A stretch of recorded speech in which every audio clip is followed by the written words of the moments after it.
যাই যে আমাদের কাছে মানুষকে আর মানুষ মনে হয় না। দল মত পক্ষে বিপক্ষে থাকবেই তো, সারা জগতেই আছে, দুনিয়ার সব জায়গায় আছে, কিন্তু এটাকে কেন্দ্র করে মানুষকে নির্যাতন এবং নিপীড়ন করার কোনো দরকার নাই। আমি আপনি সামান্য ক্ষমতার উত্তাপ সহ্য করতে পারি না, এটা খুবই খারাপ কথা, খুবই খারাপ কথা। সামান্য ক্ষমতার উত্তাপ সহ্য করতে পারি না। একটু ক্ষমতা হলেই মানুষকে জেল দিয়ে, জুলুম করে, নির্যাতন করে, কষ্ট দিয়ে কি মজা পাওয়া যায়? কি মজা আছে এটার মধ্যে? কি আত্মতুষ্টি আছে? আমার কাছে মনে হয় এক সময় রাজনীতি ছিল যে রাজনীতিবিদরা রাজনীতি করতে করতে দরিদ্র হয়ে যেত, গরিব হয়ে যেত।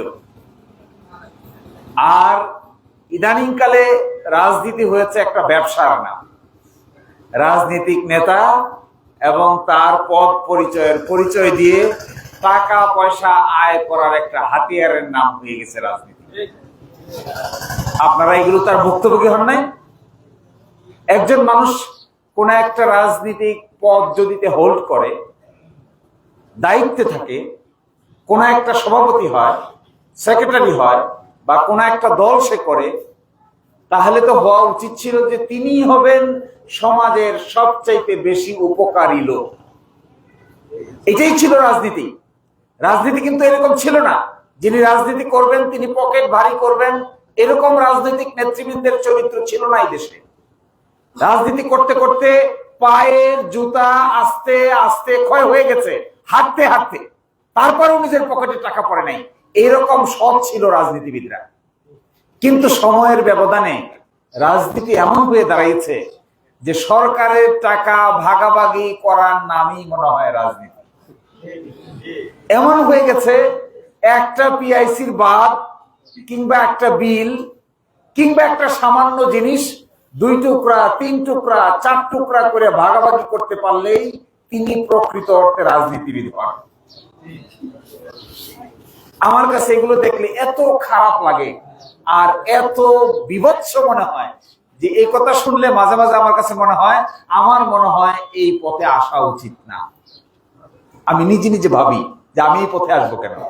এই পথটা তো আমার না। আসলে আমি কি বলতে পারবো টিওনো সাহেবকে যে এই প্রজেক্টে আমাকে 2% দিয়ে দেন? পারবো আমি বলতে?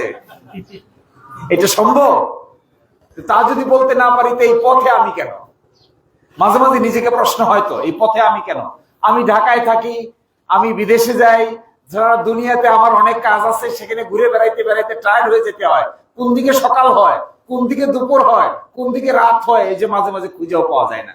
কিন্তু তারপরেও শেষ পর্যন্ত মনের শান্তি পাওয়া যায় এই গ্রামের মানুষের কাছে আসলে। এই যে প্রশান্তি, এই প্রশান্তি টাকায় দিতে পারে না। এই প্রশান্তি বড় বড় গাড়িতে চড়া আর ভালো বাড়িতে থাকা, অট্টালিকায় বসবাস করলে মনের প্রশান্তি তো ভাই টাকা দিয়ে কিনা যায় না। এটা একটা মনের ব্যাপার, হার্ট থেকে আসে, মন থেকে আসে। আমার সবচেয়ে দেখেন, আমি ঢাকা থেকে রওনা দিয়েছি 7টার ফ্লাইটে, সিলেট আসছি 8:30টার সময়, মাঝখানে শরীফপুরে গেছি, তারপরে দরগাপুর মাদ্রাসায় গেছি, শরীফপুরে 2 বাড়িতে গেছি, তারপরে দিরাই হয়ে সামারচর বাজার হয়ে সরাসরি এখানে আসছি। আমি আমার ঘরেও যাই নাই, এখন বাড়িতেও যাই নাই। আমার কাছে মনে হয় ওই সাধারণ মানুষের সঙ্গে একটু সময় পার করতে পারলে যে পরিমাণ মানসিক প্রশান্তি পাওয়া যায়, ওই বড় গাড়িতে, বড় বেশি হোটেলে, বেশি বিমানে, এই সমস্ত জায়গায় চড়ে এত প্রশান্তি পাওয়া যায় না। এটা একটা মনের ব্যাপার। It comes from heart within. এটা হৃদয়ের গভীর থেকে আসে। আমি এই পথে আসার একটা মাত্রই কারণ আমি খুঁজে পেয়েছি। এই পথে আসার একটা মাত্রই জাস্টিফিকেশন আমার থাকতে পারে, যদি আমি দিরাই সাল্লার 5 লক্ষ মানুষের জীবনের পরিবর্তন ঘটাতে পারি, তবে আমার এই পথে আসা উচিত। আর যদি না পারি, এটা যদি আমার দ্বারা সম্ভব না হয়, আমি যদি 5 লক্ষ মানুষের জীবনের কোনো পরিবর্তন করতে না পারি, তাদের শিক্ষার পরিবর্তন করতে না পারি, তাদের চিকিৎসার পরিবর্তন করতে না পারি, তাদের কৃষির পরিবর্তন করতে না পারি, তাদের রাস্তাঘাটের পরিবর্তন করতে না পারি, বেকার সমস্যার পরিবর্তন করতে না পারি, বেকার সমস্যার সমাধান করতে না পারি, তাহলে আমার অন্যান্য রাজনীতিবিদদের মতো এই পথে আসা উচিত নয়। আমি এটা একেবারে মন প্রাণ থেকে বিশ্বাস করি। আমি সস্তা, আমার জীবনে আমি কাউকে গালিগালাজ করতে পারি না। এটা never ever possible for me. আমি জিন্দেগিতেও কাউকে কটু কথা বলতে পারি না। আমি পারি না। এটা কি করা যাবে? I can't do this. Simply আমি কাউকে গালি দিতে পারি না। গালি দিলে আমার নিজের কাছে খারাপ লাগে। কাউকে কটু কথা বললে আমি রাতে নিজের বাসায় মনে হয় সাংঘাতিক অপরাধ করে ফেলছি। আমি কেন কটু বলতে গেলাম? কেন আমি লোকটাকে আঘাত করতে গেলাম? কেন তাকে কষ্ট দিতে গেলাম?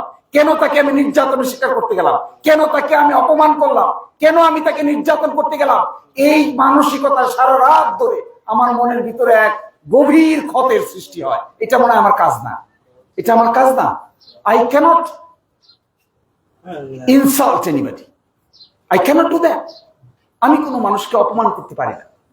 কে কোন ধর্মের, কে কোন মতের, কে হিন্দু, কে মুসলমান, কার বাড়ি উত্তরে, কার বাড়ি দক্ষিণে, কার বাড়ি উজানে, কার বাড়ি ভাটিতে, কার বাড়ি সামারচরে, কার বাড়ি রফিনগরে, কার বাড়ি রাউতলায়, কার বাড়ি শ্রীহাইলে, কার বাড়ি মারকুলিতে, আর কার বাড়ি হলো কুলুঞ্জা, হাতিয়ায় আর করিমপুরে। এইটার উপর ভিত্তি করে তো আমি কোনো মানুষকে সাথে অন্যায় করতে পারি না। I can't do this. It's not my job.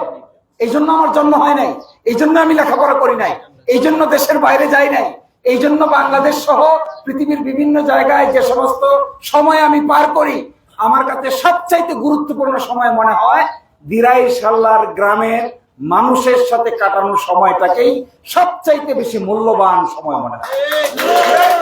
এই মূল্যবান সময়টা আমার মনের প্রশান্তির কারণ। এটা আমার হার্ট থেকে আসে। ছোটখাটো উন্নয়নের কথা আপনারা বলেন, কি বলেন? মসজিদ বানান, মন্দির বানান, ওয়াল দেন, রাস্তা বানান। এইগুলোর জন্য তো সরকারে যাওয়ার প্রয়োজন নাই। আল্লাহ তাআলা আমাদেরকে যে সুযোগ দিয়েছেন, এই মসজিদ বানানো, মন্দির বানানো, ওয়াল বানানো, কবর বানানো, ইলেকট্রিসিটি দেওয়া, ইলেকট্রিসিটি কানেকশন দেওয়া, কোন একটা জায়গায় ছোট ছোট কিছু মানুষের চাকরি দেওয়া, কিছু বাচ্চাদেরকে চাকরি দেওয়া, কিছু বেকারদেরকে চাকরির ব্যবস্থা করে দেওয়া, এইটার জন্য আমার মতো লোকের সরকারে যাওয়ার কোনো প্রয়োজন নেই। কিন্তু আমি যদি আরো বড় বড় কিছু করতে চাই, আপনাদের জন্য বড় ওয়ার্ক করতে চাই, এই বড় ওয়ার্ক করতে গেলে শুধুমাত্র আমার নিজস্ব অর্থায়নে এত বড় ওয়ার্ক করা সম্ভব না। সেই ওয়ার্কগুলো কি এটা বলি, আমি চলে যাব। সেই ওয়ার্কগুলো কি? আমি যদি বলি দিরাই এবং সাল্লায় আমরা ছোট ছোট হাসপাতাল, 20টা হাসপাতাল গড়ে তুলতে চাই, তাহলে কি আমার পকেটের টাকা দিয়ে সম্ভব? এটা আমি পারবো না। এই মিথ্যা কথা বলার লোক আমি নই, এটা বলতেও আমি পারবো না। But it's not possible for me. I can't build 20 hospital. 20 hospital আমি আমার নিজের পকেটের টাকা দিয়া গ্রামে গঞ্জে গড়ে দিতে পারবো না। এটার জন্য সরকার থেকে ফান্ড নিয়ে এসে করে দিতে হবে। আমি যদি আপনাদেরকে এখন বলি নিজগাঁও থেকে রফিনগর, রফিনগর থেকে ভাটিপাড়া, ভাটিপাড়া থেকে শরীফপুর, আর সামারচর থেকে রফিনগর, সামারচর থেকে সাল্লা, সাল্লা থেকে শ্রীহাইল, শ্রীহাইল থেকে ঘুরে আবার আটগাঁও, এইটাকে যদি আমরা বর্ষার সিজনেও চলার জন্য উড়াল সেতু বানাতে চাই, তাহলে কি আমার বাবার পকেটের টাকা দিয়ে করা সম্ভব? No, I can't do this. এটা বলাটা একটা মিথ্যা কথা বলা। আমার মতো লোকের মুখ দেয়া এরকম মিথ্যা কথা যদি আমি বলি, পৃথিবীতে আর মানুষ বলতে কিছু থাকবে না। থার্ড কথা দেখেন, আমি যদি বলি দিরাই সাল্লায় 45,000, আমি হিসাব করেছি মনে মনে, 45,000 যুবক আছে যারা বেকার। এই যে আমাদের পিছনে দাঁড়ায় আছে বাচ্চারা, দেখেন এদের বয়স কত হবে? 20 বছর, 22, 24, 25। এই 20 থেকে 25 বছর বয়সের যারা ফুটবল খেলে, যাদের বৈশাখের পরে বর্ষার সিজনে কোনো কাজ বলতে কিছু থাকে না, ক্যারাম বোর্ড খেলা আর লুডো খেলা ছাড়া আর কোনো কাজ থাকে? এই 45,000 লোক হিন্দু, মুসলমান, গ্রাম, ইউনিয়ন, ওয়ার্ড থেকে বাছাই করে আমরা যদি তাদের কর্মসংস্থানের ব্যবস্থা করতে চাই, তাহলে কি এটা আমার ব্যক্তিগতভাবে করা সম্ভব? No, I need a governmental power. I need a governmental mechanism. এইটার জন্য প্রয়োজন। আমি এই ধরনের আপনাদের এখানে আসার পিছনে আমার মাথায় কাজ করে এমন কিছু করা প্রয়োজন এই 5 লক্ষ লোকের জন্য যারা দিরাই এবং সাল্লায় বসবাস করে, যাতে তাদের জীবনের, স্বাস্থ্যের, শিক্ষার, কৃষির, বেকার সমস্যার এমন সমাধান বের করতে হবে যেন ভবিষ্যতে সারা বাংলাদেশে দিরাই সাল্লাকে একটা মডেল আসন হিসেবে সবাই মনে করে। যদি তা করা না যায় তাহলে আমার এখানে সময় দিয়ে সময় নষ্ট করার কোনো প্রয়োজন আছে বলে আমি মনে করি না। তাহলে আমি আমার ঢাকায় চলে যাই, আমি আমার কাজ করতে থাকি, বিদেশে যাই, বেড়াই, ঈদের সময় বাড়িতে আসি, না এসে সুইডেনে চলে যেতাম, সুইজারল্যান্ডে চলে যেতাম, ওয়াশিংটনে চলে যেতাম, ওখানে গিয়ে আরামে থাকতাম, হোটেলে খাইতাম, মজার মজার খেয়ে ঈদের পরে চলে আসতাম, কোনো অসুবিধা তো ছিল না। কেউ তো আমাকে ঠেকায় নাই, কেউ তো আমাকে বাধা দিবে না, কেউ তো আমাকে বলবে না যে আপনি যায়েন না। কিন্তু মনের ভিতরে ওই ওয়াশিংটনের হোটেলে থাকা আর সুইজারল্যান্ডের সুন্দর জায়গায় ঘোরা আর কাশ্মীরের পৃথিবীর ভূস্বর্গে ঘোরার চাইতে এই নিজগাঁও বাজার, আটগাঁও, সোনাখানি, মির্জাপুর, 7 নম্বর বা রাউতলা, সামারচর, রফিনগর এগুলোকেই বেশি গুরুত্বপূর্ণ এবং মজাদার মনে হয়। এটা আসে মন থেকে, এটা হার্ট। এই হার্ট তো আর আপনি আমারটা কিনতে পারবেন না, আমিও আপনার হার্ট কিনতে পারবো না। এই হার্টের জায়গা থেকে আমি আপনাদেরকে বলছি, আমি কোনো ব্যক্তি বিশেষকে গালিগালাজ করার পক্ষে নই, আমি কোনো এমপি মন্ত্রীর বিরুদ্ধে বাজে কথা বলার পক্ষে নই, আমি কোনো মানুষকে জিন্দেগিতেও গালিগালাজ করতে পারি নাই, পারবো না। আমি কোনো মানুষকে অপমান করার পক্ষে নই, কোনো মানুষকে নির্যাতন করার পক্ষে নই। ধর্মের কারণে কাউকে আমি খারাপ আচরণের শিকার হোক এটা আমি কোনোদিন চাই না। আমি এটা কোনোদিন চাই না রাজনৈতিক নেতৃবৃন্দের রাজনৈতিক পরিচয়ের কারণে জেল খাটতে হবে, এটাও আমি কোনোদিন চাই না। কিন্তু আমি কি মনে করি, আমি মনে করি আমি যে কথা বলতে আসছি এইটা রাজনীতি, ধর্ম, বর্ণ, শ্রেণী, লিঙ্গ সবকিছুর ঊর্ধ্বে উঠে আমাদেরকে একটা ঐক্যবদ্ধ অবস্থান নিতে হবে। দেখেন, জগতের মানুষ আওয়ামী লীগ করবে না, করে না এই দেশের মানুষ আওয়ামী লীগ? এই দেশের 5 কোটি 6 কোটি লোককে কি আপনি মুছে দিবেন? সম্ভব? এই দেশের কোটি কোটি লোক বিএনপি করে নাই, এটা মুছে দিবেন? এই দেশের হাজার হাজার লক্ষ লক্ষ কোটি কোটি লোক জামাত ইসলামী করে নাই, এটা মুছে দিবেন? No, it's not. কিন্তু কি করতে হবে? এই যে রাজনৈতিক মত পার্থক্যের কথা আমি আপনাদেরকে একবারও বলি নাই কোন দল ভালো কোন দল খারাপ, বলেছি? নো, এটাও আমার কাজ না। আমি বলেছি আমরা দল, মত, শ্রেণী, ধর্ম নির্বিশেষে একটা জায়গায় দাঁড়াতে পারি কিনা যেখানে দাঁড়ালে পরে আমাদের ভাগ্যের বড় ধরনের পরিবর্তন আমরা করতে পারবো। এইটাই হলো আমার কথা। এর বাইরে আমি আর কোনো বাড়তি কথা বলতেও চাই না, কোনোদিন কোনো জায়গায় বলিও নাই। আমি আপনাদেরকে ছোট্ট একটা অনুরোধ জানাই। আমার অনুরোধটা হবে, প্রথম কথা, সাহস না হলে বড় কাজ করা যায় না, সাহস থাকতে হয়। সেকেন্ড কথা, ধর্মের ভিত্তিতে কাউকে কখনো বিভাজন করবেন না, কখনোই না। আমি শুনে খুবই খুশি হয়েছি যে এই বাজারে একই সাথে মন্দিরও প্রতিষ্ঠিত হয়েছে, মসজিদও প্রতিষ্ঠিত হয়েছে। এবং এই জন্যই আমার মনের মধ্যে প্রথম জেগেছে, যখন আমাকে নৌকার মধ্যে কথাটা বলা হয়েছে, তখনই আমি চিন্তা করছি যে যদি আমরা মন্দিরে 2 টাকা দেই, আমাদের দায়িত্ব হবে মসজিদেও 2 টাকা দেওয়া। যদি আমরা মসজিদে 2 টাকা দেই, আমাদের দায়িত্ব হবে মন্দিরেও 2 টাকা দেওয়া। এই এক উদার মন মানসিকতার পরিচয়ের কথাই আমি আপনাদেরকে বলতে চাই। সংকীর্ণ রাজনৈতিক ভাগাভাগির কথা আমি আপনাদেরকে বলতে চাই না। আমি এটা বলতে চাই না যে অমুক এটা করেছে বা করতো তাই বলে তাকে সরিয়ে দাও, নো। আমি এটাও বলতে চাই না যে অমুক এই দলের সঙ্গে সম্পৃক্ত, তার সঙ্গে কথা বলা যাবে না, নো, নেভার। সবার আগে দেখতে হবে ভালো মানুষ কারা আছে, তাদেরকে জেগে উঠতে হবে। এই সামান্য অনুরোধটাকে আমি আপনাদেরকে জানাচ্ছি। হয়তো আবার আসব, অন্যভাবে আসব, দেখা হবে। কিন্তু আমার কথাটা থাকবে এটাই, আপনারা যদি আমাদের প্রতি আস্থা রাখেন, ভালোবাসেন। আমি কোনো জোর জবরদস্তির পক্ষে না। কোনো মানুষকে জবরদস্তি করে ভালোবাসা আদায় করা যায় না।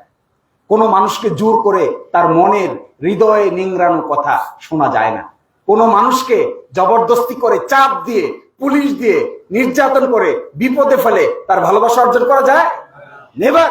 ঘৃণাবোধ জন্ম নেয়, ঘৃণাবোধ জন্ম নেয় মনের গভীরে। নির্যাতন করে যদি নেতা হতে চায় কেউ, নির্যাতন করে কেউ যদি রাজনীতি করতে চায়, আমি মনে করি এইটা একটা ভুল রাজনৈতিক পদক্ষেপ। নেতাদের একমাত্র কাজ হওয়া উচিত মানুষের সঙ্গে তার ভালোবাসার সম্পর্ক। রাজনৈতিক ব্যক্তিদের একমাত্র কাজ হওয়া উচিত ধর্ম, বর্ণ, দল নির্বিশেষে সকলের সঙ্গেই ভালো সুসম্পর্ক গড়ে তোলা উচিত। আমাদের দেশে কিন্তু এরকম ছিল ভাই। আমাদের দেশের নেতারা, জাতীয় নেতারা এক টেবিলে বসে চা খাইত, আলাপ করত, তখন দেশের অবস্থা এরকম ছিল না। কিন্তু যেই আমরা মুখ দেখা দেখি বন্ধ করেছি, যেই আমরা একজন আরেকজনকে মারতে চেয়েছি, যেই আমরা একজন আরেকজনকে জেলে দিতে চাইছি, একই কারণে বাংলাদেশে আজকের যে পরিবেশ তৈরি হয়েছে, এটা শুধুমাত্র বাজে রাজনীতির কারণে।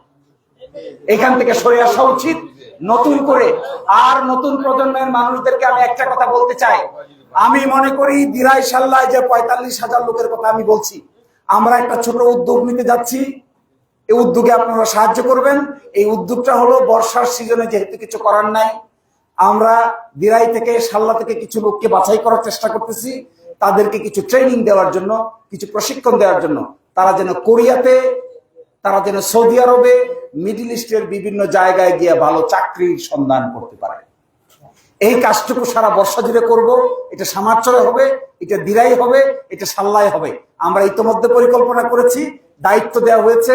কোরিয়ান প্রফেসর আসবে, সাল্লায় সেমিনার হবে, বিনা পয়সায় কি করে কোরিয়া যাওয়া যায়, বিনা পয়সায় কি করে জাপান যাওয়া যায়, বিনা পয়সায় কি করে বিদেশে গিয়ে টাকা আয় করা যায়। আমি মনে করি এগুলোই হওয়া উচিত রাজনীতির মূল কর্মকাণ্ড। এগুলো বাদ দেয়া আমরা যখন টানাটানি, মারামারি, জুলুম শুরু করে দেই, তখন এটা রাজনীতি থাকে না, এটা অত্যাচারের আরেকটা নতুন চ্যাপ্টার ওপেন হয়। আপনাদের সকলকে অসংখ্য ধন্যবাদ, কষ্ট করে এখানে আমাদেরকে সময় দিয়েছেন। যিনি আয়োজন করেছেন উনি was very emotional, I so his tears. উনি কাঁদছেন যখন তিনি কথা বলছেন। আমাদের মতো মানুষের জীবনে এর চাইতে বেশি ভালোবাসা কিভাবে পাওয়া যাবে? কিভাবে? If people love you, if people love me, what more I need? জনগণ যদি আমাকে ভালোবাসে, পছন্দ করে, আলিঙ্গন করে, চোখের পানি ফেলে, এর চাইতে বেশি প্রাপ্তির আমাদের জীবনের কি আছে? টাকার দরকার? নো। বাড়ির দরকার? নো। গাড়ির দরকার? নো। অট্টালিকার দরকার? No. But we need love of the people. মানুষের ভালোবাসাই আমাদের মূল উদ্দেশ্য এবং এইটাই আমাদের একমাত্র পদক্ষেপ। আসসালামু আলাইকুম। ধন্যবাদ ভাইকে, সম্মানিত উপস্থিতি। এরপরে সভাপতি মহোদয়ের বক্তব্যের মাধ্যমে আমরা আজকে সভার কাজ সমাপ্ত করছি।